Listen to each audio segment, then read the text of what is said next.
попала в больницу с перитонитом, и впоследствии мы перенесли 14 операций за 8 месяцев. Из них 4 операции было на головной мозг. Через год после выписки мы поняли, что она плохо видит. И у меня тогда такой шок был. Я говорю, что? Ты, говорю, меня не видишь сейчас, а я в метре от нее. Она говорит, ну я вижу, что ты здесь стоишь, но тебя я не вижу, мне говорит.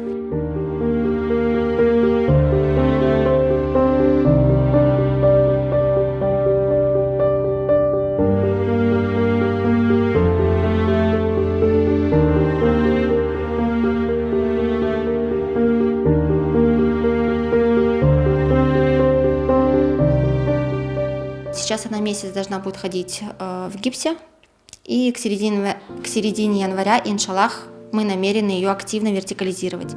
Для вертикализации нам нужен ортез, это корсет Шино и аппарат на всю ногу, который стоит 83 тысячи рублей. Вот мы пару дней назад открыли сбор и за сутки буквально собрали эти 83 тысячи на ортез.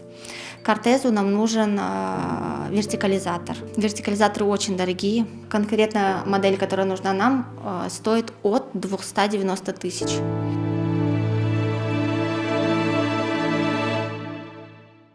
Очень всем признательны за поддержку нашей дочери за эти 7 лет ее жизни. Мы никогда не оставались одни.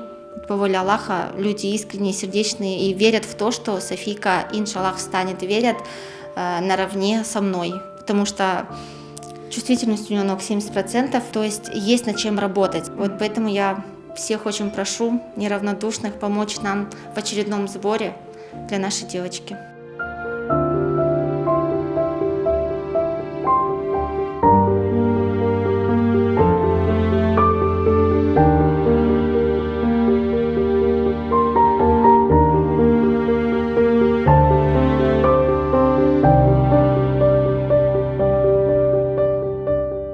Я хочу ходить в школу, и чтобы у меня были подружки и друзья.